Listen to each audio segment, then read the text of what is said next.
Hi, എൻ്റെ പേര് ബാസി. എൻ്റെ പേര് ടെറൻ. നമ്മൾ ഒരു പോഡ്കാസ്റ്റ് തുടങ്ങാൻ തീരുമാനിച്ചിരിക്കുകയാണ്. എന്തിനാ പോഡ്കാസ്റ്റ് തുടങ്ങുന്നതെന്ന് നമുക്കറിയില്ല. അറിയില്ല. നമ്മുടെ എല്ലാവരും സോഷ്യൽ മീഡിയ സ്പേസിൽ എന്തൊക്കെയൊക്കെ ചെയ്യുന്നു, അപ്പോൾ നമ്മളും എന്തെങ്കിലും ചെയ്യണം എന്നുള്ള ഒരു ആഗ്രഹത്താൽ എന്നാൽ പിന്നെ നമ്മൾ പോഡ്കാസ്റ്റ് ചെയ്യാമെന്ന് തീരുമാനിച്ചിരിക്കുകയാണ്. ബാക്കിയൊന്നും നമ്മളെ കൊണ്ട് പറ്റുന്ന പരിപാടിയല്ല. ഡെയിലി വ്ളോഗ് ചെയ്ത് അത്ര എൻ്റർടൈൻ ചെയ്യാൻ പറ്റും മാത്രം ജീവിതത്തിലൊന്നും നടക്കുന്നില്ല അല്ലേ ടെറിൻ? അത്ര ഇൻട്രസ്റ്റിംഗ് ആയ ഒരു ലൈഫല്ല എന്നാണ് തോന്നുന്നത്. അതുകൊണ്ട് പോഡ്കാസ്റ്റ് ഇങ്ങനെ വെറുതെ ഇരുന്ന് സംസാരിക്കാം എന്നുള്ളതാണ് തീരുമാനം. അതെ, അപ്പോൾ നമ്മൾ ഇതൊരു ട്രയൽ ബേസിസ് ആണ്. ഇത് നമ്മൾ കണ്ടിന്യൂ ചെയ്യുന്നതാണ് നമ്മൾ പ്രതീക്ഷ. പിന്നെ ഇന്നത്തെ ഇത് ചെയ്തതിൻ്റെ നമ്മൾ എത്രത്തോളം നമ്മൾ കേപ്പബിൾ ആണെന്നൊരു അനാലിസിസ് നടത്തിയിട്ട് ബാക്കി കണ്ടിന്യൂ ചെയ്യാമെന്ന് വിചാരിക്കുന്നു. മോസ്റ്റ് പ്രോബബ്ലി നമ്മൾ കണ്ടിന്യൂ ചെയ്യും. അപ്പോൾ നമ്മൾ ആസ് എ സ്റ്റാർട്ടർ നമ്മൾ തുടങ്ങുന്നത് നമ്മൾ കുറച്ചൊരു ഹെവി സബ്ജക്റ്റാണ്. എഗെയിൻ നമ്മളൊരു ആസ് എ ഡിസ്ക്ലൈമർ, നമ്മൾ സംസാരിക്കാൻ പോകുന്ന ഇൻ ഫ്യൂച്ചർ സംസാരിക്കാൻ പോകുന്ന ഒരു ടോപ്പിക്കിൻ്റെയും നമ്മൾ എക്സ്പേർട്സ് അല്ല.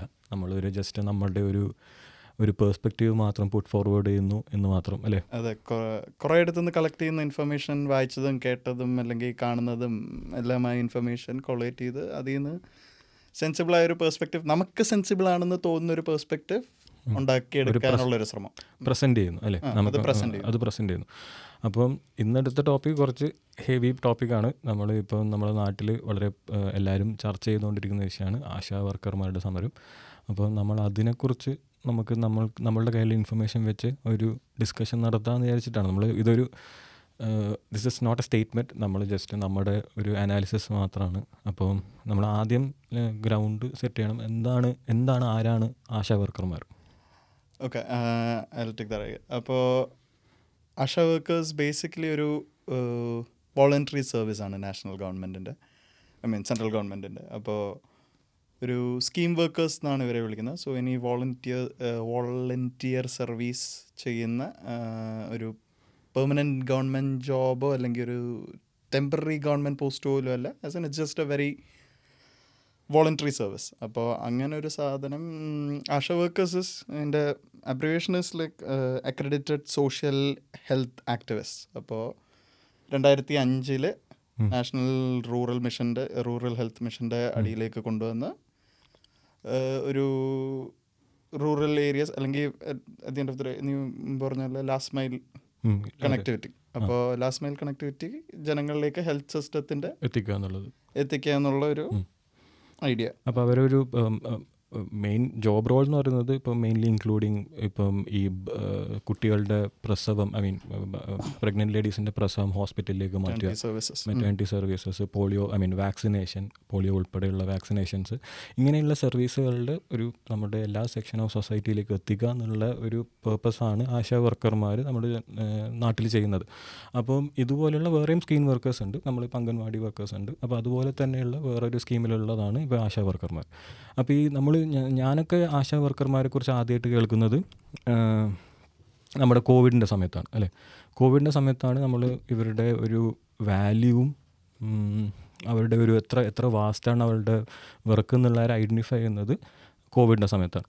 പക്ഷേ അല്ലേ അല്ല, എത്ര റെലവെൻ്റ് ആണ് അവരുടെ സർവീസ്, എത്ര പേര് ഇതിലുണ്ട്, അല്ലെങ്കിൽ നമ്മുടെ ചുറ്റുവട്ടത്ത് തന്നെയുള്ള എത്ര പേര് ഇതിൽ പ്രവർത്തിക്കുന്നു എന്നുള്ളത് നമ്മൾ മനസ്സിലാക്കുന്ന എനിക്ക് തോന്നുന്നു പറഞ്ഞാൽ കോവിഡിൻ്റെ സമയത്ത്. ആൻഡ് അവരുടെ ആ ഒരു എഫേർട്ടിൻ്റെ ഫലമായിട്ടാണ് നമുക്ക് കോവിഡും നിപ്പയൊക്കെ വരുമ്പോൾ നമ്മൾക്ക് അത്ര കണ്ടെയ്ൻ ചെയ്യാൻ പറ്റുന്നത്. നമ്മുടെ ആ ഒരു സ്ട്രക്ചറും എത്ര സ്ട്രോങ് ആയതുകൊണ്ടും ആ ഒരു കണക്ടിവിറ്റി ഉണ്ടാക്കാൻ പറ്റിയതുകൊണ്ടാണ് നമ്മളുടെ ഡിഫെൻസ് എപ്പോഴും ഇങ്ങനത്തെ ഹെൽത്ത് എമർജൻസിയിൽ സ്ട്രോങ് ആയി നിൽക്കുന്നതും compare to other states in India. Even other states in India എന്ന് മാത്രമല്ല, ഇപ്പോൾ നമ്മളിപ്പം ഈവൻ വെസ്റ്റിലെ പല ഹെൽത്ത് സെക്ടർ എടുത്താൽ പോലും നമ്മുടെ health sector is so connected and so strong. അപ്പം അതിൽ ആ സെക്ടറിൻ്റെ ഏറ്റവും ഇമ്പോർട്ടൻറ്റ് ഘടകമാണ് ഈ ആശാ വർക്കർമാർ. അപ്പോൾ ഇപ്പോൾ അവർ സമരത്തിലാണ്. കുറച്ച് സ്റ്റാറ്റിസ്റ്റിക്സ് ബിഫോർ ദാറ്റ്, പ്രോബ്ലി 1 മില്യണോളം ആശാ വർക്കേഴ്സ് ഇന്ത്യയിലുണ്ട്. കേരളത്തിൽ 26,200 ആശാ വർക്കേഴ്സ് കേരളത്തിലുണ്ട്. Mainly occupied, I think it's entirely women. ഒരു വിമൻ വർക്ക് ഫോഴ്സ് ആണ് മൊത്തത്തിൽ. അപ്പോൾ അതാണ് ഒരു ബേസിക്. അപ്പോൾ ഇതിൻ്റെ ബേസിക് പ്രിൻസിപ്പിൾ ഇതൊരു സെൻട്രൽ ഗവൺമെൻറ് സ്കീമാണ്. അപ്പോൾ ഇതിൻ്റെ ഒരു പേയ്മെൻറ്റ് വർക്ക് ചെയ്യുന്നതും എനിക്ക് തോന്നുന്നു അതൊരു 60-40 ഡിസ്ട്രിബ്യൂഷൻ അല്ലേ, ഒരു 60%. അതായത് സെൻട്രൽ ഗവൺമെൻറ് ഒരു വേജ് തീരുമാനിക്കും. അതിൻ്റെ 60% സെൻട്രൽ ഗവൺമെൻറ്റും 40% സ്റ്റേറ്റ് ഗവൺമെൻറ്റാണ് എടുക്കുന്നത്. അപ്പോൾ അവിടെയാണ് നമ്മുടെ ഒരു ചോദ്യം വരുന്നത്, എന്താണ് ഒരു സ്കീം വർക്കർമാരും നമ്മുടെ നോർമൽ അല്ലെങ്കിൽ ഒരു പെർമനൻറ്റ് വർക്കറും എംപ്ലോയീസ് തമ്മിലുള്ള വ്യത്യാസം? അത് ടെറിൻ്റെ ഒരു അണ്ടർസ്റ്റാൻഡിങ്ങിൽ എന്താണ് വ്യത്യാസം? സംഭവം ഇവരിപ്പോഴും കൺസിഡർ ചെയ്യുന്നത്, നാഷണൽ ഗവൺമെൻറ് സെൻട്രൽ ഗവൺമെൻറ് ഇതിനെ ഇപ്പോഴും കൺസിഡർ ചെയ്യുന്നത് ആസ് എ വോളണ്ടിയർ വർക്ക്. അതാണ് ഇതിൻ്റെ ബേസിക് ഡിഫറൻസ്. അപ്പോൾ ഇതിൻ്റെ പേ at the end of the day becomes ഒരു ഇൻസെൻറ്റീവ്. ഇതിനെ ഇൻസെൻറ്റീവ് എന്ന് തന്നെയാണ് വിളിക്കുന്നത്. എനിക്ക് തോന്നുന്നു ഇതിൻ്റെ ടേം ഇസ് ഇൻസെൻറ്റീവ് എന്നാണ്, അല്ലെങ്കിൽ ഓണറേറിയം. അപ്പോൾ ഈ ഇൻസെൻറ്റീവ്, അതായത് നിങ്ങൾ വോളണ്ടിയറി ആയിട്ട് ഒരു സ്കീമിൻ്റെ അടിയിൽ നിങ്ങൾ വർക്ക് ചെയ്യുന്നു. ഈ വർക്ക് ചെയ്യുന്നതിന് ഗവൺമെൻറ് നിങ്ങൾക്കൊരു പ്രോത്സാഹനം പോലെ ഒരു എമൗണ്ട് തരുന്നു. പക്ഷേ വാട്ട് ഹാപ്പൻസ് ഇസ്, നമ്മുടെ നാട്ടിലിപ്പോൾ ഞാൻ മനസ്സിലാക്കുന്ന വെച്ച് നടക്കുന്നത്, ഇത് ഒരു വോളണ്ടിയർ സർവീസ് എന്ന് പറയുമ്പോൾ ഒരു 2 മണിക്കൂറോ 3 മണിക്കൂറോ ദിവസത്തിൽ നിന്ന് വന്ന് ഒരു ആൾ ചെയ്ത് പോകുന്ന ഒരു രീതി, അല്ലെങ്കിൽ ആഴ്ചയിൽ 10 മണിക്കൂർ ചെയ്യുന്ന ഒരു സെറ്റപ്പിലല്ല ഇപ്പം ആശാവർക്കർമാരുടെ സ്കോപ്പ് ഓഫ് വർക്ക്. അവരുടെ സ്കോപ്പ് ഓഫ് വർക്കിൽ അവർ 8 മണിക്കൂറും 10 മണിക്കൂറും ജോലി ചെയ്താലും തീരാത്ത വർക്ക് ലോഡ് അവർക്കുണ്ട് താനും. എന്നാൽ അവർക്ക് ഈ വർക്ക് റൈറ്റ്സോ സ്റ്റാറ്റസുകളോ, നമ്മുടെ നാട്ടിലിപ്പോൾ അവർക്ക് കൊടുക്കുന്നത് എനിക്കൊന്നും 7,000 രൂപയാണെന്ന് കേരളത്തിൽ, which is way below minimum working wage. അപ്പോൾ 7,000 രൂപ ആണ് അവർക്ക്. ഇവരും മിനിമം വർക്കിംഗ് വേജിന് താഴെ പണിയെടുക്കുകയും ചെയ്യുന്നു. പക്ഷേ ഇവരൊരു ഫുൾ ടൈം എംപ്ലോയിയുടെ കണക്ക് ഈ പറയുന്ന പോലെ 10 മണിക്കൂറും 8 മണിക്കൂറും ഒക്കെ ഇവരുടെ ജോലിയും വരുന്നു. I think that's wear the core problem is. അതെ, അത് ഞാൻ മനസ്സിലാക്കുന്നത് എന്താ വെച്ചാൽ, ഒരു ഫിക്സ്ഡ് ഒരു ഓണററി ഉണ്ട്. അതിനൊരു സ്റ്റേറ്റ് ഒരു കോമ്പൻസേഷൻ ഉണ്ട്, ഒരു സെൻട്രൽ കോമ്പൻസേഷൻ ഉണ്ട്. അപ്പം സ്റ്റാറ്റിസ്റ്റിക്സ് കറക്റ്റാണ്, നമ്പേഴ്സ് കറക്റ്റ് ആണെങ്കിൽ എൻ്റെ അണ്ടർസ്റ്റാൻഡിങ് നമ്മുടെ കേരളത്തിൽ സ്റ്റേറ്റ് ഗവൺമെൻറ് 7,000 രൂപയും സെൻട്രൽ ഗവൺമെൻറ് 3,000 രൂപയും മാസം അവരുടെ ഓണററി കൊടുക്കുന്നുണ്ട്. അതിൻ്റെ മുകളിലാണ് അവരുടെ ഇൻസെൻറ്റീവ്സ് എന്ന് പറയുമ്പോൾ, ഫോർ എക്സാമ്പിൾ ഇപ്പം ഒരു ഡെലിവറി അത് ഹോസ്പിറ്റലിലേക്ക് എത്തിച്ചു കഴിഞ്ഞാൽ അതിനൊരു ഇൻസെൻറ്റീവ് ഉണ്ട് ഒരു ആശാവർക്കറിന്. ഇപ്പോൾ ഒരു പോളിയോ വാക്സിനേഷൻ ഒരു കുട്ടിക്ക് അത് എടുത്തു കഴിഞ്ഞാൽ അതിനൊരു ഇൻസെൻറ്റീവ് ഉണ്ട് ഒരു ആശാവർക്കറിന്. അപ്പം ഇതെല്ലാം കൂടിയിട്ട് ഒരു എമൗണ്ടാണ് ആശാവർക്കർമാർക്ക് മാസം കിട്ടുക. അപ്പം ഇപ്പോൾ ലെറ്റ്സ് സേ ഒരു ആവറേജ് എനിക്ക് തോന്നുന്നു കേരളത്തിൽ ഇപ്പോൾ ഒരു 13,000 ആവറേജിൽ കൂടുതൽ, എറൗണ്ട് 80% കൂടുതൽ ആൾക്കാർ 13,000 രൂപയിൽ കൂടുതൽ 200 രൂപ ബിറ്റ്വീൻ 10,000 and 13,000 ആൾക്കാർ 80% ആശാവർക്കർമാരും വാങ്ങുന്നുണ്ട്. വീണ ജോർജിന്റെ സ്റ്റേറ്റ്മെന്റ് അതായിരുന്നു, അസംബ്ലിയിലെ സ്റ്റേറ്റ്മെന്റ്. അപ്പം ഫസ്റ്റ് ക്വസ്റ്റ്യൻ ഇസ്, 13,000 രൂപ കൊണ്ട് നാട്ടിൽ ജീവിക്കാൻ പറ്റുമോ? ഇല്ല. അത് നമ്മൾ വളരെ ഈസി ആയിട്ട് നമുക്കൊരു കൺക്ലൂഷനിൽ എത്താൻ പറ്റുന്ന സംഗതിയാണ്. 13,000 രൂപ കൊണ്ട് നമ്മുടെ നാട്ടിൽ ജീവിക്കാൻ പറ്റുന്നില്ല. അതുകൊണ്ട് തന്നെ ഇപ്പോൾ അവർ സമരത്തിലാണ് അല്ലേ. അവരുടെ മെയിൻ ആവശ്യം അവരുടെ വേതനം കൂട്ടി തരിക, പിന്നെ ഇവർ സ്കീം വർക്കർമാരിൽ നിന്ന് മാറി ഒരു പെർമനൻറ്റ് എംപ്ലോയി ആയി മാറ്റുക എന്നുള്ളതാണ് അവർ മെയിൻ ആവശ്യം. ഈ ആവശ്യം ഉന്നയിച്ചുകൊണ്ട് അവർ കഴിഞ്ഞ 32-33 ദിവസമായിട്ട് നമ്മുടെ സെക്രട്ടേറിയറ്റിൻ്റെ മുമ്പിൽ സമരത്തിലാണ് അല്ലേ. ഇനി സെക്രട്ടേറിയറ്റിൻ്റെ മുമ്പിലാണോ സമരം ചെയ്യുക എന്നുള്ള ചോദ്യം. അപ്പോൾ അവിടെയാണ് എനിക്കൊന്ന് നാട്ടിലെ ഡിസ്കഷൻസ് വരുന്നത്. ഇറ്റ്സ് വെരി ക്ലിയർ, എല്ലാ വർക്കർമാർക്കും സമരം ചെയ്യാനുള്ള അവകാശമുണ്ട്. അത് നമ്മളുടെ എല്ലാ വർക്കർമാരുടെ അവകാശങ്ങൾ അവർ നേടിയിട്ടുള്ളത് സമരം ചെയ്ത് തന്നെയാണ്. ഒരു കാലഘട്ടത്തിലും ഒരു റൈറ്റും ആരും തന്നിട്ടില്ല. എല്ലാം സമരം ചെയ്തു. അപ്പം അതുകൊണ്ട് തന്നെ ആശാ വർക്കർമാർക്കും എല്ലാ വർക്കർമാർക്കും ഉള്ള പോലെ ആശാ വർക്കർമാർക്കും സമരം ചെയ്യാനുള്ള അവകാശമുണ്ട്. അപ്പോൾ അവകാശമുണ്ടെന്ന് പറയുന്നതിലുപരി I think their strike is more than justified. അതെ, it's more than justified. അങ്ങനെ ഒരു സമരത്തിന്റെ ആവശ്യമുണ്ടെന്നാണ് ഞാൻ വിശ്വസിക്കുന്നത്. അതെ, തീർച്ചയായിട്ടും ആ സമരത്തിന്റെ ആവശ്യമുണ്ട്. അതുപോലെ തന്നെ ഇത് കേരളത്തിൽ മാത്രമുള്ളതല്ല, എനിക്ക് തോന്നുന്നു ഇന്ത്യയിൽ മൊത്തം ബാക്കി എല്ലാ സ്റ്റേറ്റുകളും അല്ലേ. ഈ പറയുന്ന പോലെ കഴിഞ്ഞ വർഷം ഈ വർഷത്തിന്റെ തുടക്കത്തിൽ കർണാടകയിൽ നടന്നിട്ടുണ്ട്, ആന്ധ്രാപ്രദേശിൽ നടന്നിട്ടുണ്ട്, ഒഡീഷയിൽ നടന്നിട്ടുണ്ട്. അപ്പോൾ ദിസ് ഹാപ്പൻസ്. ഡൽഹിയിൽ നടന്നിട്ടുണ്ട്. അപ്പം ബേസിക്കലി ഇത് ഇന്ത്യയുടെ പല ഭാഗങ്ങളിലും ഈ വേജ് ചേഞ്ചിന് വേണ്ടിയിട്ടുള്ള ബേസിക്കലി വേജ് ചേഞ്ചും എനിക്ക് തോന്നുന്നു ഒഫീഷ്യൽ വർക്കർ സ്റ്റാറ്റസുമാണ് അവരുടെ ഒരു കോമൺ ഇത്. അപ്പോൾ അതെല്ലാ സ്റ്റേറ്റിലും നടക്കുന്നുണ്ട്.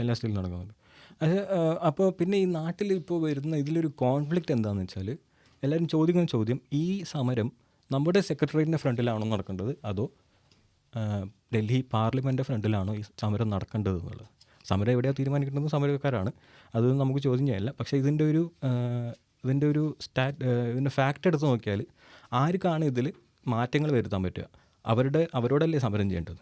അപ്പം ഇത് എൻ്റെ അണ്ടർസ്റ്റാൻഡിങ് ഇതൊരു അങ്ങനെ അണ്ടർസ്റ്റാൻഡിങ് അല്ല, ഫാക്ച്വലി സ്പീക്കിംഗ് ഇതൊരു സെൻട്രൽ ഗവൺമെൻറ് സ്കീമാണ്. അപ്പം ആർക്കാണ് ഇതിൽ തീരുമാനങ്ങൾ എടുക്കാൻ പറ്റുക? സെൻട്രൽ ഗവൺമെൻറ്റിനാണ് ഇതിന് തീരുമാനം എടുക്കാൻ പറ്റുക. അപ്പം ഈ ആവശ്യങ്ങൾ ആരാണ് ചേഞ്ചസ് വരുത്തേണ്ടത്? ഓണറേറിയം തീരുമാനിക്കുന്നത് സെൻട്രൽ ഗവൺമെൻറ് അല്ലേ? സെൻട്രൽ ഗവൺമെൻറ് ഫിക്സ്ഡ് ആണ്. അതായത് ശരിക്കും പറഞ്ഞാൽ ഇപ്പം ഫിക്സ്ഡ് ഓണറേറിയം എന്ന് പറയുന്നത് 3000 രൂപയാണ്. ആ 3000ൻ്റെ 60% കേന്ദ്ര സർക്കാരും 3000ൻ്റെ 40% സ്റ്റേറ്റ് ഗവൺമെൻറ്റും കൊടുത്താൽ മതി പറയുകയാണെങ്കിൽ. പക്ഷേ നമ്മുടെ സ്റ്റേറ്റ് ഗവൺമെൻറ് മാത്രമല്ല, ആ 40% മുകളിൽ അവർ ഇത് ഓണറേറിയം കൊടുക്കുന്നുണ്ട്. അത് കാരണം എന്ന് വെച്ചാൽ ഈ 3000ൻ്റെ 40% ടോട്ടൽ 3000 എന്ന് പറഞ്ഞാൽ അതിൽ ഒരു കാലത്തും ജസ്റ്റിഫൈ ചെയ്യാൻ പറ്റും. പെട്ടെന്ന് ഒരു ബ്രേക്ക് എടുക്കേണ്ടി വന്നു. പറഞ്ഞെടുത്ത് നമ്മൾ ഇതിൻ്റെ ഇവരെ വേജിൻ്റെ സ്പ്ലിറ്റിനെ കുറിച്ചാണ് നമ്മൾ സംസാരിച്ചുകൊണ്ട്, അതായത് സ്റ്റേറ്റ് ഗവൺമെൻറ്റിൻ്റെ ഷെയറും സെൻട്രൽ ഗവൺമെൻറ്റിൻ്റെ ഷെയറും, അതായത് അവരിപ്പം 60-40 അതാണല്ലോ അതിൻ്റെ ഇത്. അപ്പോൾ ഇതിൻ്റെ ഒരു ഹിസ്റ്ററി എടുത്ത് നോക്കിയാൽ ഇവരുടെ ഈ ആശാ വർക്കർമാരുടെ ഓണറേറിയം 300 ആക്കുന്നതും 500 ആക്കുന്നതും വി എസ് സർക്കാരിൻ്റെ കാലഘട്ടത്തിലാണ്. അത് കഴിഞ്ഞ് വന്ന ഉമ്മൻചാണ്ടി സർക്കാരാണ് ഇവരുടെ ഓണറേറിയം 1000 ആക്കുന്നത്. അപ്പോൾ ഈ 1000 ആക്കിയ സമയത്തും അതിനു മുമ്പും 1000 ആക്കിയ സമയത്തും ഇവരുടെ സമരങ്ങൾ ഉണ്ടായിട്ടുണ്ട്. അപ്പം അന്ന് ആ ഉമ്മൻചാണ്ടിയുടെ സമയത്ത് ഉണ്ടായ സമരത്തിൻ്റെ ഫലമായിട്ട് ഉമ്മൻചാണ്ടി സർക്കാർ അവരൊരു അഗ്രിമെൻറ്റ് അവരൊരു വാക്കാ പറഞ്ഞതായിരുന്നു ഇവരുടെ ഈ ഓണറേറിയം 5000 ആക്കാന്നുള്ളത്. പക്ഷേ അത് പാലിക്കപ്പെടുന്നുണ്ടായില്ല. അപ്പം അതിനുവേണ്ടി അവർ പിന്നെയും സമരങ്ങളൊക്കെ നടത്തി. പക്ഷേ അതങ്ങനെ പാലിക്കപ്പെടാണ്ട് പോയി. അത് കഴിഞ്ഞിട്ടാണ് നമ്മുടെ പിണറായി വിജയൻ സർക്കാർ വരുന്നത്. അപ്പം ഈ LDF സർക്കാരിൻ്റെ സമയത്താണ് ഇവർ ഗ്രാജുവലി ഈ ഓണറേറിയം ഇപ്പോൾ കാണുന്ന 7000ലേക്ക് എത്തുന്നത്. അതാണ് ഇപ്പോൾ നമ്മൾ സ്റ്റേറ്റ് ഗവൺമെൻറ് ഷെയറിൻ്റെ ഈ ഒരു ഗ്രോത്ത്. ഇതിപ്പം 7000 ആയിട്ട് എത്രയായി നമുക്കറിയോ? ഇല്ല, അങ്ങനെ എത്ര ആയി എന്നുള്ള അറിയില്ല. പക്ഷെ എനിക്ക് തോന്നുന്നു ഇപ്പോൾ സമയം ഇല്ല അത് അങ്ങനെ ഒരു കാര്യം എനിക്കറിയില്ല. പക്ഷേ ഇപ്പം കൊടുക്കപ്പെടുന്നത് 7000. എന്നിട്ട് ആ 7000ൻ്റെ മുകളിലാണ് സെൻട്രൽ ഗവൺമെൻറ്റിന് 3000. അതിൻ്റെ മുകളിലാണ് ഈ പറഞ്ഞ ഇൻസെൻറ്റീവ്സ്. ഇങ്ങനെയൊക്കെ കൂട്ടിയിട്ടാണ് ഈ 13,000 എന്ന് പറഞ്ഞ സംഭവത്തിലേക്ക് എത്തുന്നത്. പക്ഷേ അപ്പോൾ ഇതിലിപ്പോൾ വേറൊരു ഫാക്ടറുള്ളതെന്ന് പറഞ്ഞാൽ എല്ലാ ആശാ വർക്കർമാരും സമരത്തിലല്ല. അല്ല, കാരണം ഞാൻ മനസ്സിലാക്കുന്നത് SUCI എന്ന് പറഞ്ഞ സംഘടനയുടെ അടിയിലുള്ള ആശാ വർക്കർമാർ ഇപ്പോൾ നമ്മൾ ചർച്ച ചെയ്തുകൊണ്ടിരിക്കുന്ന സമരത്തിൽ ആശാ വർക്കർമാർ. പക്ഷേ അതുകൂടാണ്ട് നമുക്ക് അത് ഏതാണ്ട് ഡേറ്റ വെച്ച് നോക്കുമ്പോൾ അത് ഏതാണ്ട് 1000 to 1500 പേരാണ് ആശാ വർക്കർമാർ SUCI എന്നുള്ള സംഘടനയുടെ അടിയിലുള്ളത്. അതുകൊണ്ട് തന്നെ ഇപ്പോഴും ആശാ വർക്കർമാർ നമ്മുടെ നാട്ടിൽ ചെയ്യേണ്ട പ്രവർത്തികൾ ഇപ്പോഴും വളരെ ഫ്ലോയിൽ നടന്നുകൊണ്ടിരിക്കുന്നുണ്ട്. ഈ സമരം ആ വർക്കിനെ ബാധിച്ചിട്ടില്ല എന്നുള്ളതാണ് നമ്മൾ മനസ്സിലാക്കുന്നത്. അപ്പം ഇത് നമ്മൾ ഈ സ്റ്റേറ്റിൻ്റെ ഷെയറും സെൻട്രൽ ഗവൺമെൻറ് ഷെയറും ഇതൊക്കെ ആരാ തീരുമാനിക്കുന്നതൊക്കെ സെൻട്രൽ ഗവൺമെൻറ് ആണെന്നിരിക്കെ ഈ സമരം ആരോടാണ് ചെയ്യേണ്ടതെന്നുള്ള ഒരു ചർച്ച വരുന്നത് അതുകൊണ്ടാണ്. ഇതിൻ്റെയൊക്കെ തീരുമാനങ്ങൾ എടുക്കാനുള്ള പവർ ആർക്കാണ്? അത് സെൻട്രൽ ഗവൺമെൻറ്റാണ്. അത് ഏത് കാര്യവും ഇവരുടെ ഈ ഫിക്സ്ഡ് ഓണറേറിയം എന്നുള്ള ഇത് ഫസ്റ്റ് തീരുമാനിക്കേണ്ടത് സെൻട്രൽ ഗവൺമെൻറ്. അതായത് സെൻട്രൽ ഗവൺമെൻറ് ഇതിൻ്റെ ഓണറേറിയം എന്നുള്ളത് 10 ആണെങ്കിൽ 10,000 ആക്കിയാൽ അതിനനുസരിച്ച് സ്റ്റേറ്റ് ഗവൺമെൻറ്റും കൂട്ടേണ്ടി വരും. പക്ഷെ അവരത് ചെയ്യാത്തിടത്തോളം കാലം സ്റ്റേറ്റ് ഗവൺമെൻറ്റിന് അത് ചെയ്യാൻ പറ്റില്ല.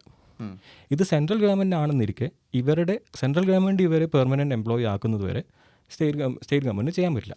പക്ഷേ ഇതിനൊക്കെ വിരുദ്ധമായിട്ടാണ് നമ്മുടെ നാട്ടിലെ നെറേറ്റീവ്സ്. അതായത് നമ്മുടെ നാട്ടിൽ നെറേറ്റീവ്സ് എന്ന് പറയുന്നത് ഈ ഇത്തരത്തിലുള്ള തീരുമാനങ്ങൾ എടുക്കേണ്ടത് സംസ്ഥാന സർക്കാരാണെന്നുള്ളതാണ് നെറേറ്റീവ്. അതിന് ആക്കം കൂട്ടുന്നതാണ് ചില കേന്ദ്രമന്ത്രിമാരുടെ ഇവരെ വിസിറ്റ് ചെയ്യുന്നതും അവർക്ക് ഐക്യദാർഢ്യം പ്രഖ്യാപിക്കുന്നതും. അതിനെക്കുറിച്ച് പറയുകയാണെങ്കിൽ ആ കേന്ദ്രമന്ത്രിയുടെ റെലവൻസിനെ കുറിച്ച് സംസാരിക്കണം. As in how relevant what he does is എപ്പോഴും അതൊരു എന്തായിരുന്നു തിയേറ്ററിക്സ്. അതായത് പലപ്പോഴും തൃശ്ശൂർ MP യും കേന്ദ്രമന്ത്രിയുമായ സുരേഷ് ഗോപി നമ്മുടെ നാട്ടിൽ വന്ന് ചെയ്യുന്നത് ഒരു മിനിസ്റ്റർ എന്ന നിലയിലുള്ള പ്രവർത്തനങ്ങളാണോ അതോ പലപ്പോഴും തിയേട്രിക്സ് ആണോ എന്നുള്ളത് അത് മറ്റൊരു ചർച്ചയാണ്. പക്ഷേ നമ്മൾ ഇവിടെ വന്ന് നമ്മൾ അതിൻ്റെ അങ്ങനെ ഒരു തോട്ടിനെ കൂടുതൽ പവർ കൊടുക്കുന്നതാണ് ഇപ്പോൾ അദ്ദേഹം ചെയ്തുകൊണ്ടിരിക്കുന്ന പ്രവർത്തികൾ. അതായത് സമരത്തിന് സോളിഡാരിറ്റി പ്രഖ്യാപിക്കുമ്പോഴും യാതൊരു കോൺക്രീറ്റ് ആയിട്ടുള്ള യാതൊരുവിധ മാറ്റങ്ങളും ചെയ്യാനുള്ള എന്തെങ്കിലും തരത്തിലുള്ള പ്രവൃത്തി ചെയ്തതായിട്ട് നമുക്കറിയില്ല. ഇത് മൊത്തത്തിലൊരു ഒരു ഒരു ഒരു പബ്ലിസിറ്റി സ്റ്റണ്ടിന് വേണ്ടിയിട്ടുള്ള കാര്യങ്ങളൊക്കെ ചെയ്യുന്നുണ്ട്. അതായത് ഇവരെ കാണുന്നുണ്ട്, ഇവർക്ക് കുട കൊടുക്കുന്നു, ഇവർക്ക് ബാക്കി അവിടെ സമരം ചെയ്യാനുള്ള സംവിധാനങ്ങൾ ഉണ്ടാക്കി കൊടുക്കുകയാണ്. സമരം തീർക്കാനുള്ള സംവിധാനങ്ങൾ ഉണ്ടാക്കുന്നതിന് പകരം. സോ ബേസിക്കലി ഇതിനൊരു പരിഹാരം മനസ്സിലായ ഇതിനൊരു പരിഹാരം കാണാൻ അല്ലെങ്കിൽ ഇതിനൊരു അമിക്കബിളായ സൊല്യൂഷൻ കണ്ടെത്താൻ ഏറ്റവും കൂടുതൽ സാധ്യതയുള്ളത് അത്രയും പവർഫുൾ ആയിട്ടുള്ളത് ഒരു സെൻട്രൽ ഗവൺമെന്റ് മിനിസ്റ്ററിനായിരിക്കും. ആ പവർ അല്ലെങ്കിൽ ആ പ്രെറഗേറ്റീവ്സ് ഉള്ളത് ഒരു സെൻട്രൽ ഗവൺമെന്റ് മിനിസ്റ്ററിനായിരിക്കും. സെൻട്രൽ ഗവൺമെന്റിനാണ്. നമ്മുടെ പെർസ്പെക്റ്റീവിൽ ഇപ്പം നമ്മുടെ സെൻട്രൽ ഗവൺമെന്റ് മിനിസ്റ്റർ എന്ന് പറയുന്ന പൊസിഷനിൽ ഇരിക്കുന്ന ഒരാൾക്ക് ആണ് നമ്മളെ ഏറ്റവും കൂടുതൽ ഹെൽപ്പ് ചെയ്യാൻ പറ്റുന്നത്. And what he's doing is probably like just support. അതായത് ഇത്രയും കാലം ചെയ്തുകൊണ്ടായത് ഒരു പബ്ലിക് റിലേഷൻസ് മാത്രമാണ് ചെയ്തുകൊണ്ടിരിക്കുന്നത്. പക്ഷേ അതിൻ്റെ ഭാഗമായിട്ട് നടക്കുന്ന നമ്മളെ മീഡിയ സപ്പോർട്ടും. എൻ്റെ ചോദ്യം, എനിക്ക് ഒരു സമരത്തെക്കുറിച്ച് എപ്പോഴും ഒരു ആശങ്ക തോന്നുക ആ സമരത്തെ നമ്മുടെ നാട്ടിലെ മീഡിയ സപ്പോർട്ട് ചെയ്യുമ്പോഴാണ് എനിക്ക് ആശങ്ക തോന്നുന്നത്. കാരണം ഏതൊക്കെ സമരങ്ങളെക്കുറിച്ച് നമ്മളെ മീഡിയ കൂടി അറിയുന്നുണ്ട്. ഇപ്പം തമിഴ്നാട്ടിലെ സാംസങ് തൊഴിലാളികൾ സമരത്തിലാണെന്ന് അവർ വിജയിക്കുകയൊക്കെ ചെയ്തു. ഇതിനെക്കുറിച്ച് നമ്മൾ മീഡിയ കേട്ടിട്ടുണ്ടോ? ഇല്ല. അപ്പം ഏതെങ്കിലും ഒരു മീഡിയ ഏറ്റെടുക്കുന്ന സമരത്തെ നമ്മൾ ഒരു സംശയത്തോടെ നോക്കേണ്ടിയിരിക്കുന്നു. പക്ഷേ ഇവിടെ സമരക്കാർ ഉന്നയിക്കുന്ന ആവശ്യങ്ങൾ വ്യക്തമാണ്, അതിൽ ഒരു ഡൗട്ടും ഇല്ല. നമ്മൾ ഈ പറയുന്ന പൈസക്ക് ജീവിക്കാൻ പറ്റില്ല, അതിലൊന്നും ഡൗട്ടില്ല. പക്ഷേ ഈ സമരക്കാർ ആരുടെ കൂടെയാണ്, അതോ ഈ സമരം എന്നുള്ളൊരു ചോദ്യം വരുന്നുണ്ട്. അതോ സമരത്തിൻ്റെ ഡയറക്ഷൻ ശരിയാണോ എന്നുള്ള ഒരു ചോദ്യം വരുന്നുണ്ട്. അത് അതിൻ്റെ സമരത്തിൻ്റെ മോട്ടീവിനെ അല്ല, സമരത്തിനെ യൂസ് ചെയ്യുന്നവരുടെ മോട്ടീവ് ഇസ് ക്വസ്റ്റ്യനബിൾ. അതെ, ഇതിൻ്റെ മീഡിയൻ്റെ വേറെ ഒരു ഇൻവോൾവ്മെൻറ്റും കൂടി ഞാൻ കണ്ടത്, ഈ സുരേഷ് ഗോപി ആദ്യത്തെ രണ്ടാമത്തെ വട്ടം ഈ സമരക്കാരെ കണ്ടു കഴിഞ്ഞ് ഡൽഹി പോകുന്നു. അവിടെ കുറേ നമുക്ക് ഫോട്ടോ ഷൂട്ടൊക്കെ ഹെൽത്ത് മിനിസ്റ്ററായിരുന്ന അദ്ദേഹം കാണുന്നു. അവരുമായിട്ടുള്ള ഫോട്ടോ ഒക്കെ ഇപ്പോൾ സോഷ്യൽ മീഡിയയിൽ വരുന്നു, അതൊക്കെ പോപ്പുലർ ആവുന്നു. അത് കഴിഞ്ഞ് നമ്മൾ പിറ്റേ ദിവസത്തെ മാതൃഭൂമി ചാനലിലും മാതൃഭൂമി പത്രത്തിലും നമ്മൾ കാണുന്നത് ഒരു സെൻട്രൽ ഗവൺമെൻറ്റിൻ്റെ എന്ന് പറയപ്പെടുന്ന ഒരു പ്രസ് റിലീസാണ്. ആ പ്രസ് റിലീസിൽ പറയുന്നത് ഇതിനൊക്കെ കാരണം പിണറായി ഒരു സെൻട്രൽ ഗവൺമെൻറ്റിൻ്റെ പ്രസ് റിലീസ് എന്ന് പറയപ്പെടുന്ന ഒരു സാധനത്തിലെ കണ്ടൻറ്റാണ്. ഇതിനൊക്കെ കാരണം പിണറായി വിജയൻ സർക്കാരാണെന്നാണ് പ്രസ് റിലീസിലെ കണ്ടൻറ്റ്. ഒരു കേന്ദ്ര സർക്കാർ ഇറക്കുന്ന പ്രസ് റിലീസിൽ പിണറായി വിജയൻ സർക്കാർ എന്നൊക്കെ മെൻഷൻ ചെയ്ത് അത് ഒരു സംസ്ഥാനത്തെ മൊത്തം കുറ്റപ്പെടുത്തുന്ന രീതിയിലൊക്കെ പ്രസ് റിലീസ് ഇറക്കുമെന്ന് വിചാരിക്കുന്നത് മണ്ടത്തരം. അത് കഴിഞ്ഞ് അത് ഏറ്റെടുക്കുന്ന മീഡിയയുടെ ഉദ്ദേശം അത് അറിയാതെ ഏറ്റെടുക്കുന്നതാണോ അതോ ഇതൊരു പ്രൊജക്റ്റിൻ്റെ ഭാഗമായിട്ട് ഏറ്റെടുക്കുന്നത്? അത്ര മണ്ടന്മാരാണോ അവിടെ കുത്തിയിരിക്കുന്നത്? അതെ, അതുകൊണ്ടാണ് നമ്മൾ സംശയിക്കേണ്ടത്. അതൊരിക്കലും ഒരു മിസ്റ്റേക്ക് അല്ല, ഇത് വളരെ പ്ലാൻഡ് ആയിട്ടുള്ള ഒരു പ്രൊജക്റ്റായിരുന്നു ഇതിങ്ങനെ പോപ്പുലർ ആവുന്നത്. അപ്പോൾ അതുകൊണ്ടാണ് ഈ സമരത്തിന് എന്തുകൊണ്ടും ഈ തരത്തിലുള്ള സപ്പോർട്ടുകൾ കിട്ടുന്നു, അല്ലേ? അപ്പം അങ്ങനെ നമ്മൾ ചിന്തിക്കുമ്പോൾ ഈ ആശാവർക്കർമാരുടെ കാര്യം മാത്രമല്ല, നമ്മൾ കുറച്ചും കൂടി വൈഡർ ഏരിയ പരിശോധിക്കുമ്പോൾ ഇറ്റ്സ് വെരി എവിഡൻറ്റ് നമ്മൾക്കിപ്പോഴും കേന്ദ്രത്തിൽ നിന്ന് നമുക്ക് ലഭിക്കേണ്ട കുറേ കോൺട്രിബ്യൂഷൻസ് നമ്മൾക്ക് കിട്ടിയിട്ടില്ല, അല്ലേ? ഇപ്പം കണക്ക് പ്രകാരം 2023-24 വർഷത്തിലെ ഏതാണ്ട് 900 crores മറ്റോ ആണ് നമ്മുടെ കേന്ദ്രത്തിൽ നിന്ന് നമ്മുടെ നാട്ടിലേക്ക് വരേണ്ട ഷെയർ. ഏതിനുള്ള ഈ NHM-ന് വേണ്ടിയിട്ടുള്ള 900 crores ഇതിന് വരേണ്ടത്. ഇത് 2023-24 ഇത് മൊത്തം ആശാ വർക്കർക്ക് മാത്രമൊന്നുമല്ല, അതിങ്ങനെ പല ഡിപ്പാർട്ട്മെൻറ്റായിട്ട് ഡിവൈഡ് ആണ്. അതിലേതാണ്ട് 100 കോടിയോളം ആശാ വർക്കർമാരുടെ വേതനത്തിനുള്ളതാണ്. പക്ഷേ ആ 900 നമുക്ക് ആകെ കിട്ടിയത് 100 and something crores നമുക്ക് കിട്ടിയിട്ടുള്ളൂ. ഏതാണ്ട് ടോട്ടലി ഏതാണ്ട് നമുക്ക് 100 and എത്രയോ ക്രോസേ കിട്ടിയിട്ടുള്ളൂ. നമുക്ക് ഏതാണ്ട് 690 crores നമുക്ക് കിട്ടിയിട്ടില്ല. ഇത് ഇത് കിട്ടിയിട്ടില്ല എന്നാണ് വീണ ജോർജ് നമ്മുടെ അസംബ്ലിയിൽ പറയുന്നത്. പക്ഷേ ഇത് എന്നിട്ട് അപ്പോൾ പിന്നെ അത് ചർച്ചയായി, കേന്ദ്രം അങ്ങനെ കൊടുത്തിട്ടുണ്ടോ ഇല്ലയോ എന്നുള്ള ചർച്ച. അങ്ങനെ നമുക്ക് പിന്നെ ഈ സമരക്കാരെ കൂടെ നമ്മൾ UDF-ൻ്റെ നേതാക്കളും പോയിട്ട് അവരും കൂടി പറഞ്ഞത് ഇല്ല, കേന്ദ്രം കൊടുത്തിട്ടുണ്ട് എന്നാണ് പറയുന്നത്. ആ കൊടുത്തിട്ടുണ്ട് എന്ന് പറയാൻ വേണ്ടിയിട്ട് NK പ്രേമചന്ദ്രനും VD സതീശനൊക്കെ ഉപയോഗിക്കുന്ന ഇതെന്ന് പറയുന്നത് എവിഡൻസ് എന്ന് പറയുന്നത് 2024 25 കൊടുത്തിട്ടുണ്ട് എന്ന് പറയുന്ന ഒരു പാർലമെൻറ്റിലെ ഒരു ഉത്തരത്തിനാണ് ഇവർ എവിഡൻസ് ആയിട്ട് ഉപയോഗിക്കുന്നത്. ആ ഉത്തരത്തിൽ തന്നെ പറഞ്ഞിട്ടുണ്ട് 23-24 കാലഘട്ടത്തിൽ 100 എത്രയോ കോടിയോ കൊടുത്തിട്ടുള്ളൂ എന്ന് പറഞ്ഞിട്ടുണ്ട്. അപ്പം അതെന്തുകൊണ്ടോ കൊടുക്കാത്തതെന്നൊരു കാരണം പറഞ്ഞിട്ടുണ്ടായിരുന്നു. യൂട്ടിലിറ്റി ആ കൊടുക്കാത്തതിൻ്റെ കാരണം എന്ന് പറയുന്നത് നമ്മുടെ നാട്ടിൽ ഈ NHM-ൻ്റെ ഭാഗമായിട്ടും നമ്മുടെ നാട്ടിൽ വരുന്ന അതായത് ഹെൽത്ത് ഇൻഫ്രാസ്ട്രക്ചറിലൊക്കെ കോ ബ്രാൻഡിങ് വേണമെന്നാണ് ഇവരുടെ അതായത് ഈ കോ ബ്രാൻഡിങ് എന്ന് പറയുന്നത് ആരോഗ്യ മന്ദിർ അങ്ങനെ എന്തോ ഈ പറയുന്ന ഇൻഫ്രാസ്ട്രക്ചറിൻ്റെ പുറത്ത് എഴുതുകയും അവർ പറയുന്ന ഒരു തരത്തിലുള്ള ഒരു കളർ അടിക്കുകയും അങ്ങനെ കുറേ ആവശ്യങ്ങൾ അങ്ങനെ കുറേ ബ്രാൻഡിങ് ചെയ്താൽ മാത്രമേ ഇത് ഫണ്ടിങ് കൊടുക്കൂ എന്നുള്ളതായിരുന്നു അപ്പോഴത്തെ ആവശ്യം. അപ്പോൾ നമ്മുടെ ഗവൺമെൻറ്റിൻ്റെ റെസ്പോൺസ് എന്തായിരുന്നു വെച്ചാൽ അതങ്ങനെ ആ ഒരു തരത്തിലുള്ള ബ്രാൻഡിങ് ചെയ്യാൻ പറ്റില്ല. കാരണം ആ ബ്രാൻഡിങ് എന്ന് പറയുന്നത് നമ്മുടെ ഒരു നാടിൻ്റെ ഒരു സിസ്റ്റമായിട്ട് സിങ്കാവുന്ന ഒരു തരത്തിലുള്ള ഒരു ബ്രാൻഡിങ് അല്ല അത്. അതായത് നമ്മൾക്ക് അറിയാത്ത ഒരു ഭാഷ പോലെയാണ് എന്തോ മന്ദിർ എന്നൊക്കെ നമ്മൾ എന്തോ ആരോഗ്യം എന്തോ ആണ് അത് എഴുതേണ്ടത് അങ്ങനെ. അപ്പം അത് എഴുതാൻ പറ്റില്ല എന്ന് നമ്മുടെ സർക്കാർ ശക്തമായിട്ട് പറഞ്ഞു. അത് വെക്കാത്തതുകൊണ്ടാണ് നമുക്ക് 600 crores കിട്ടാത്തത്. ഇത് 2023-24 കാലഘട്ടത്തിൽ. പക്ഷേ 25 ആയപ്പം അത് കിട്ടാൻ ഈ ബ്രാൻഡിങ്ങിന് നമ്മൾ സമ്മതിച്ചോ?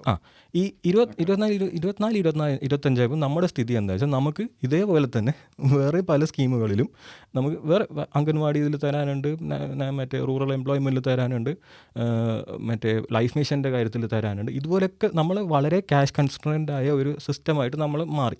അങ്ങനെ സിറ്റുവേഷനിലാണ് നമ്മൾ പറഞ്ഞത് ഓക്കെ ബ്രാൻഡിങ് വെക്കാം. എന്നിട്ട് ബ്രാൻഡിങ് വെക്കാമെന്ന് പറഞ്ഞിട്ട്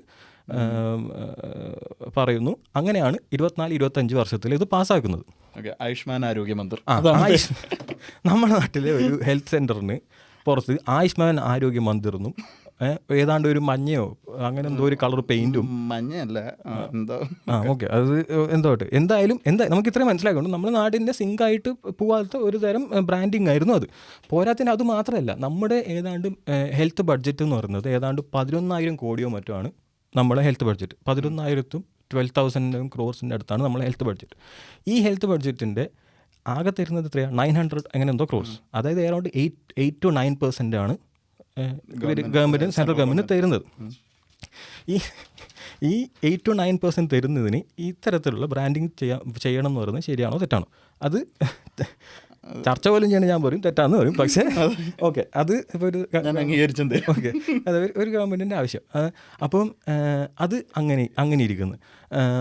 അതുപോലെ തന്നെയാണ് നമ്മൾ ലൈഫ് മിഷൻ്റെയും ഏതാണ്ട് 90 എത്രയോ മേജോറിറ്റി പൈസ നമ്മൾ സ്റ്റേറ്റ് ഗവൺമെൻറ് ഇടുമ്പോഴും സെൻട്രൽ ഗവൺമെൻറ്റിൻ്റെ ആവശ്യം അവരിടുന്ന പൈസക്ക് മോദിജീൻ്റെ ഫോട്ടോവും മറ്റേ ഇത് വെച്ചു കൊടുക്കുന്ന വീടിന് നമ്മൾ സർക്കാർ വെച്ചു കൊടുക്കുന്ന വീടിന് ഇയാളുടെ ഫോട്ടോവും ഇന്ന മിഷനിലുള്ള പേരുമാണെന്ന് വീടിന് എഴുതി വെക്കണം.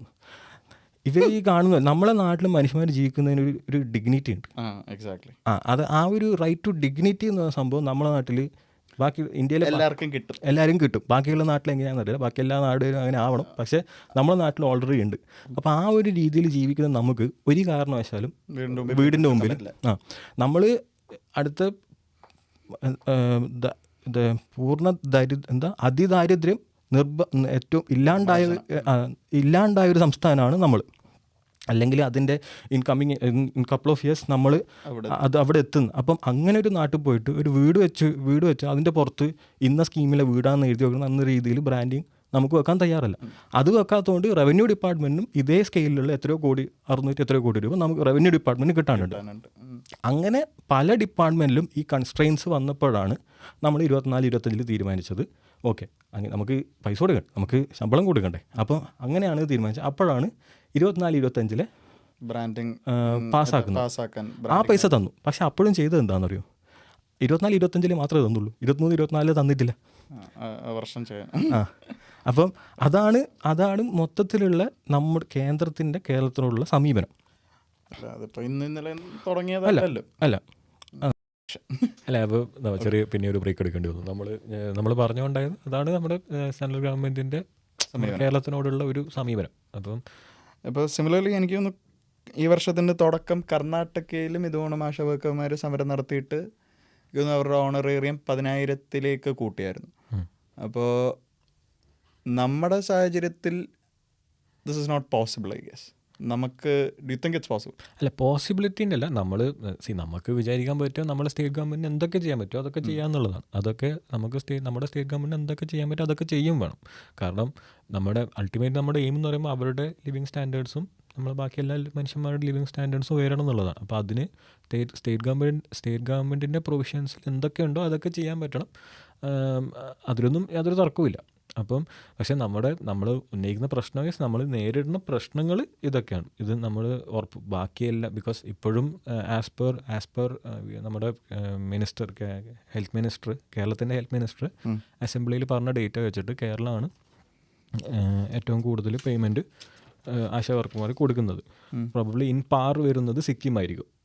അതിനെ ചൊല്ലിയാണ് നിയമസഭയിൽ നമുക്ക് തർക്കമൊക്കെ ഉണ്ടായി. സിക്കിമാണോ കൂടുതൽ കൊടുക്കുന്നത് അതോ നമ്മളാണോ കൂടുതൽ കൊടുക്കുന്നത്? അപ്പം നമ്മുടെ മിനിസ്റ്റർ അവർ സിക്കിമിൽ നിന്ന് തന്നെ ഉള്ള ഒഫീഷ്യൽ ഡോക്യുമെൻ്റ് വെച്ചിട്ടാണ് പറഞ്ഞത് തെളിയിച്ചത് നമ്മൾ കൊടുക്കുന്നതിനേക്കാളും കുറവാണ് അവർ കൊടുക്കുന്നത്. അപ്പം ആസ് പെർ നമ്മൾ ഇപ്പോൾ അവൈലബിൾ ആയിട്ടുള്ള കറൻറ്റ് ഡേറ്റയും ഒക്കെ വെച്ച് നോക്കുമ്പോൾ നമ്മളാണ് ഏറ്റവും കൂടുതൽ കൊടുക്കുന്നത്. ഇപ്പോൾ ബാക്കിയുള്ളവർ അതിനേക്കാളും കൂടുതൽ കൊടുക്കുക, അതിന് അവർ വേറെ എന്തെങ്കിലും ഫെസിലിറ്റീസ് കണ്ടെത്തുകയോ എന്തെങ്കിലും പ്രൊവിഷൻസ് കണ്ടെത്തിയിട്ടുണ്ടെങ്കിൽ അതും നമ്മൾ ഇൻകോർപ്പറേറ്റ് ചെയ്യണം. അതിലൊന്നും തർക്കമില്ല. പക്ഷേ ഇതിനൊക്കെ മെയിൻ ക്രക്സസ് നമുക്ക് അതിനു വേണ്ടി ഫണ്ട് വേണമെന്നുള്ളതാണ്. ഇപ്പം നമ്മുടെ ഫണ്ടിങ്ങിൻ്റെ ഇഷ്യൂ എന്ന് പറയുന്നത് നമുക്ക് എടുക്കാൻ വരുന്ന കടത്തിൻ്റെ പരിധിയുണ്ട്. ആ കടത്തിൻ്റെ പരിധി കുറച്ചിട്ടാണുള്ളത്. അതും വേറെ തന്നെ സ്റ്റോറിയാണ്. എനിക്ക് തോന്നുന്നു ഇന്ന് രാവിലെ ജയരാജൻ പറയുന്നുണ്ടായിരുന്നു മാക്സിമം ജനങ്ങളിലേക്ക് ബാധ്യത കുറയ്ക്കാനാണ് സർക്കാർ ശ്രമിക്കുന്നത് in the end of the day. കാരണം നമ്മൾ ഓണറേറിയം കൂട്ടുകയാണെങ്കിൽ it comes out of our state government's pocket എന്ന് തോന്നുന്നു. അതാ പറഞ്ഞു, ഒന്നെങ്കിലും നമുക്ക് നമ്മുടേതായ രീതിയിൽ ഓണറേറിയം വർദ്ധിപ്പിക്കാനുള്ള നമുക്ക് അതിനുള്ള റിസോഴ്സസ് വേണം. അല്ലെങ്കിൽ അതില്ലെങ്കിൽ നമുക്ക് എന്താ ചെയ്യുക? നമുക്ക് ഇവരുടെ സെൻട്രൽ ഗവൺമെൻറ്റിനെ അപ്രോച്ച് ചെയ്താൽ പറ്റും. ഈ സെൻട്രൽ ഗവൺമെൻറ്റിനെ അപ്രോച്ച് ചെയ്യുന്ന അതിലൊരു നമ്മൾ യൂസ് ചെയ്യുന്ന വേർഡിന് ചില പ്രശ്നങ്ങളുണ്ട്. നമ്മൾ സെൻട്രൽ ഗവൺമെൻറ്റിൻ്റെ പൈസ എന്ന് പറയുന്നത് നമ്മുടെ നിന്ന് വിരിച്ചുകൊണ്ടായ പൈസയാണ്, അല്ലാണ്ട് അവരുടെ പോക്കറ്റിൽ നിന്ന് എടുത്ത് തരുന്നതൊന്നുമല്ല. അതും നമ്മൾക്ക് പലപ്പോഴും കമ്പാരിറ്റീവ്ലി വേറെ പല സ്റ്റേറ്റ്സിനെ കമ്പയർ ചെയ്യുമ്പോൾ നമ്മൾ കൊടുക്കുന്നതിൻ്റെ എത്രയോ പെർസെൻറ്റേജ് നമുക്ക് കുറവാണ് കിട്ടുന്നത്. ബിക്കോസ് നമ്മൾ ഡെവലപ്പ് ആയതിൻ്റെ ബുദ്ധിമുട്ടാണ് നമ്മൾ നേരിട്ടുകൊണ്ടിരിക്കുന്നത് കമ്പയർ ടു അതർ സ്റ്റേറ്റ്സ്. ഇപ്പം നമ്മൾ ഈ കടം എടുക്കുന്നതിൻ്റെ കഥ പറഞ്ഞുകൊണ്ടിരിക്കുകയാണ്. ഇപ്പം നമ്മൾ പബ്ലിക് ബഡ്ജറ്റ് 3.5% ആയിരുന്നു നമുക്ക് ഒരു സ്റ്റേറ്റിന് കടം എടുക്കാൻ പറ്റും. പക്ഷെ നമ്മളത് കുറച്ച് 2 എത്രയോ ആക്കിയിട്ടുള്ളത് കേരളത്തിന് മാത്രം. അതിനവർ പറയുന്ന കാരണം നമ്മൾ കിഫ്ബീൻ്റെ ലോണും കൂടി നമ്മുടെ സ്റ്റേറ്റ് ലോണായിട്ട് പബ്ലിക് ലോണായിട്ട് കൂട്ടിയിട്ട് അതുകൊണ്ടാണ് നമ്മളുടെ കുറച്ച് എന്നുള്ളതാണ് അവരുടെ വാദം. പക്ഷേ ഇതേ ഇപ്പം നാഷണൽ ഹൈവേ നോക്കുന്ന NHAI ഇതേപോലെ കടം എടുക്കുമ്പോൾ അത് കിഫ്ബീൻ്റെ ലോൺ പോലെ കരുതാതിരിക്കുകയും ചെയ്യുന്നുണ്ട്. അതിന് അവരുടെ argument is NHAI revenue generating ആണ്, അതുകൊണ്ടാണ് അത് പബ്ലിക് കാർഡായിട്ട് കൂട്ടാത്തത്. നമ്മുടെ കിഫ്ബിയിൽ ഉണ്ടാക്കുന്ന പ്രൊജക്റ്റുകളിലും റവന്യൂ ജനറേറ്റിംഗ് ആണ്. പലതും പേ അവാർഡുകളുണ്ട്, നമ്മുടെ വേറെ പല സിസ്റ്റംസും ഉണ്ട്. ഇപ്പം പിന്നെ ഈ റവന്യൂ ജനറേറ്റിംഗ് എന്ന് പറയുന്നതിന് ഒരു പ്രശ്നമുണ്ട്. നമ്മൾ കെട്ടുന്ന സ്കൂളുകളും കാര്യങ്ങളാണ്. ഈ സ്കൂളുകളുടെ അതിൻ്റെ റവന്യൂ അതിൻ്റെ ഒരു ഔട്ട്കം വരിക ലോങ്ങർ ടേമിലാണ്, അല്ലാണ്ട് ഇൻസ്റ്റൻറ്റേനിയസ് ആയിട്ടല്ല അതിൻ്റെ റിസൾട്ടുകൾ വരിക. അതൊക്കെ വേറെ വിഷയം. അപ്പം അങ്ങനെ എല്ലാ രീതിയിലും നമുക്ക് കടമെടുക്കാനും പറ്റില്ല, പൈസയും തരുന്നില്ല. പിന്നെ പലതും നമ്മൾക്ക് മാത്രമുള്ള പല നിയമങ്ങളും ഉണ്ട്, കേരളത്തിന് മാത്രമുള്ള നിയമങ്ങൾ. അപ്പം ഇതൊന്നും അഡ്രസ്സ് ചെയ്യാണ്ട് ഇതൊക്കെ അഡ്രസ്സ് ചെയ്യേണ്ടത് ഫസ്റ്റ് സെൻട്രൽ ഗവൺമെൻറ്റാണ് ഇതൊക്കെ അഡ്രസ്സ് ചെയ്യേണ്ടത്. അപ്പോൾ ഇപ്പോൾ ആക്ച്വലി സ്പീക്കിംഗ് റീസെൻ്റ്ലി ഇപ്പം 2 ദിവസം മുമ്പ് പിണറായി വിജയനും നിർമ്മല സീതാരാമനും KV തോമസൊക്കെ ഇരുന്ന് അവർ ചർച്ച ചെയ്തിട്ടുണ്ട്. അപ്പം ആ ചർച്ചയിൽ നിന്ന് നമുക്ക് എന്തെങ്കിലും പോസിറ്റീവ് ഔട്ട്കംസ് ഉണ്ടാവുമെന്ന് നമുക്ക് പ്രതീക്ഷിക്കാം.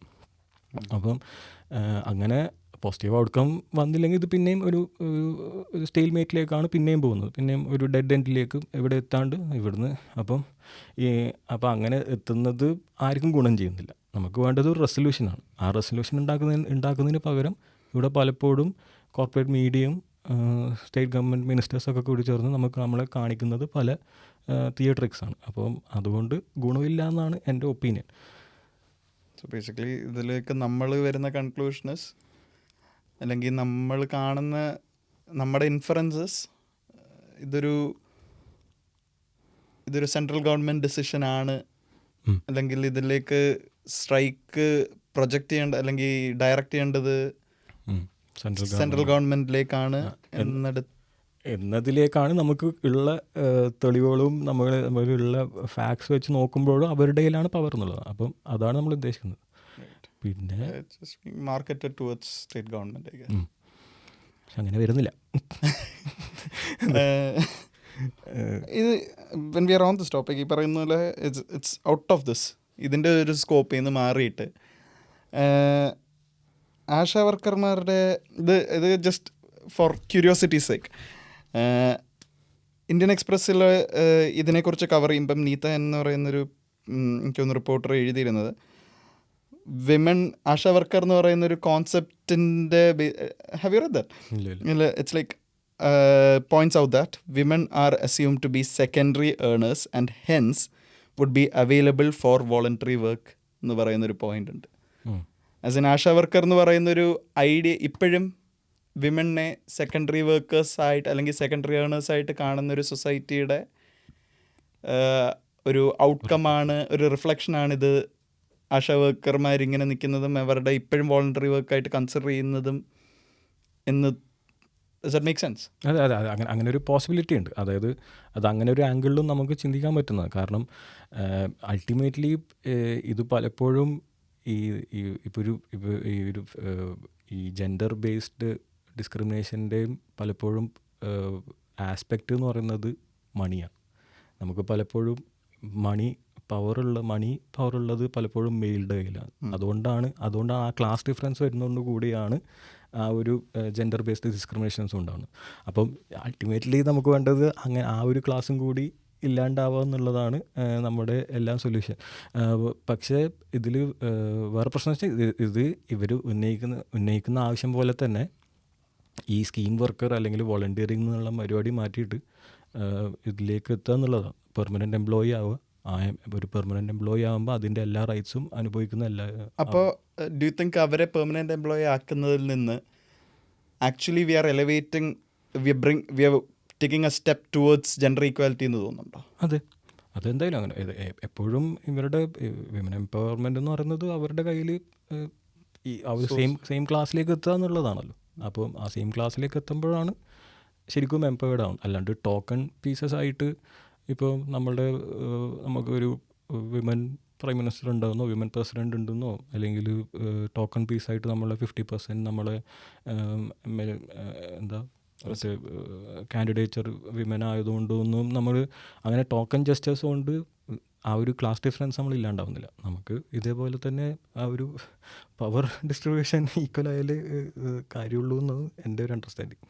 അപ്പോൾ അതുകൊണ്ട് തന്നെ ഇറ്റ്സ് വെരി ഇമ്പോർട്ടൻറ്റ് ഇവരൊക്കെ ഈ സ്കീം വർക്കേഴ്സൊക്കെ പെർമനൻറ്റ് എംപ്ലോയി ആവുക എന്നുള്ളത്. റൈറ്റ്. അപ്പോൾ കൺക്ലൂഡ് ചെയ്യാൻ ഐ ട്രൈ ടു കൺക്ലൂഡ്. അപ്പോൾ നമ്മുടെ ഇന്നത്തെ points way mostly about what ASHA workers അല്ലെങ്കിൽ ASHA schemers, what their problems are, who can address it, who can address the problems, who can find a permanent solution for it. But പക്ഷേ ആർക്കെതിരെയാണ് സമരം നടക്കുന്നത്? എന്താണ് ഇതിൻ്റെ ഒരു അണ്ടർലൈങ് പ്രിൻസിപ്പിൾ അല്ലെങ്കിൽ probably what's really happening? Solution ആർക്കാ കണ്ടെത്താൻ പറ്റുക? എങ്ങനെയാണ് സൊല്യൂഷൻ കണ്ടെത്താൻ പറ്റുക? അത് നമ്മുടെ സംസ്ഥാന സർക്കാരിന് ആ സൊല്യൂഷൻ കണ്ടെത്തുന്നതിനുള്ള ലിമിറ്റേഷൻസ് എന്തൊക്കെയാണ്? ആ ലിമിറ്റേഷൻസ് എങ്ങനെ ഓവർകം ചെയ്യാൻ പറ്റും? അല്ല അതും പോരാഞ്ഞിട്ട് ഈ ലിമിറ്റേഷൻസിൻ്റെ അകത്ത് നമ്മുടെ സംസ്ഥാന സർക്കാരിന് എന്തൊക്കെ ചെയ്യാൻ പറ്റും എന്നുള്ളതും കൂടി നമ്മൾ അന്വേഷിക്കണം. ഇറ്റ്സ് ഈസി ടു എന്താ പറയുക, ആക്ച്വലി അവരുടെ റെസ്പോൺസിബിലിറ്റി സെൻട്രൽ ഗവൺമെൻറ്റിൻ്റെ റെസ്പോൺസിബിലിറ്റി ആകുമ്പോഴും ഇറ്റ്സ് ഈസി ടു സേ അവരുടെ റെസ്പോൺസിബിലിറ്റി ആണെന്ന് പറഞ്ഞ് മിണ്ടാണ്ടിരിക്കാൻ. പക്ഷേ ഒരു പ്രൊആക്റ്റീവായിട്ട് നമുക്കും എന്താ ചെയ്യാൻ പറ്റുമെന്ന് നമ്മളും കൂടി ചിന്തിക്കണം. സോ പിന്നെ ഒരു ബ്രേക്ക് എടുക്കേണ്ടി വന്നു. ഇടയ്ക്കിടയ്ക്ക് അവസാനത്തെ ബ്രേക്കാണ്, തീർന്നു, നമ്മൾ പോവാം. അത് പറഞ്ഞാൽ നമ്മൾ ഇന്നത്തെ ടോപ്പിക്കിൽ നമ്മൾ ഇത്രയൊക്കെ നമ്മൾ ഒബ്സർവേഷൻസ്, ഇതൊക്കെയാണ് നമ്മളെ ഒപ്പീനിയൻസ്. ഇതിലൊരു ഇത് നമ്മൾ like we said in the beginning, it's not a statement, it's not a അത് കൺക്ലൂഷൻ. നമ്മൾ പിന്നെ പറയുന്നതിൻ്റെ കാരണം ഇതൊക്കെ നമ്മുടെ പേഴ്സ്പെക്റ്റീവ്സ് മാത്രമാണ്. അങ്ങനൊരു ഈ പറയുന്ന പോലെ നമ്മൾ കാണുന്നത് നമുക്ക് സെൻസിബിൾ അല്ലെങ്കിൽ നമുക്ക് ലോജിക്കലായിട്ട് തോന്നുന്ന കാര്യങ്ങളാണ് നമ്മൾ വെറുതെ സംസാരിക്കുന്നതേ ഉള്ളൂ ഇതിനെക്കുറിച്ച്. Probably in the coming episodes ഉണ്ടെങ്കിൽ നമ്മൾ കുറച്ചും കൂടെയും ഈ പറയുന്ന പോലെ ചിലപ്പോൾ കുറേയും കൂടെ ഫൺ അല്ലെങ്കിൽ കുറച്ചും കൂടെയും ലൈറ്റർ ടോപ്പിക്സ് എടുക്കുമായിരിക്കും. This a basic. ഇപ്പോൾ ഈ പോഡ്കാസ്റ്റിൻ്റെ എനിക്ക് തോന്നുന്നൊരു ജോണറ് സെറ്റ് ചെയ്യണ്ട. അല്ല അങ്ങനെ അതാ പറഞ്ഞത്, ഇത് ഇങ്ങനത്തെ ടോപ്പിക്സ് മാത്രമല്ല നമ്മൾ എടുക്കാൻ ഉദ്ദേശിക്കുന്നത്, വേറെയും ടോപ്പിക്സ് വരും. പിന്നെ ഇതിലും ഇപ്പം ഇന്ന് നമ്മൾ സംസാരിച്ച ഇതിലും ഇപ്പോൾ ചില ഫാക്ട്സ് ആൻഡ് ഫിഗേഴ്സ്, ചിലപ്പം നമ്പേഴ്സിൽ ചില മിസ്റ്റേക്സ് വന്നിട്ടുണ്ടാവാം. നമ്മൾ മാക്സിമം ട്രൈ ചെയ്തിട്ടുണ്ട്, മാക്സിമം ശരിയാക്കാൻ വേണ്ടി ശ്രമിച്ചിട്ടുണ്ട്. പക്ഷേ മറ്റേ 1 അല്ല 2 എന്ന് പറഞ്ഞിട്ട് നമ്മളെ ആരൊക്കെ കാണും എന്നുള്ളത് ഫസ്റ്റ് കാര്യം. നമ്മൾ പറ്റുന്നവരെയൊക്കെ കൊണ്ടുവരും. വലിയ വലിയ ആൾക്കാരൊന്നും ആയിരിക്കില്ല പറയുന്നല്ലേ. ഓക്കെ, പക്ഷേ അല്ല അപ്പം ഇതും ഇങ്ങനത്തെ ടോപ്പിക്സ് മാത്രമേ വേറെ ലൈറ്റർ ടോപ്പിക്സ് വരും. പിന്നെ ഇത് നമ്മൾ actually we kind of enjoy doing it. It is like setting the scene, ഒരു വീക്കെൻഡ് ഫൺ ആക്ടിവിറ്റി. നമ്മൾ trial basis we think it is successful as എന്താ ഇത് ചെയ്തു വരുന്നതിൽ.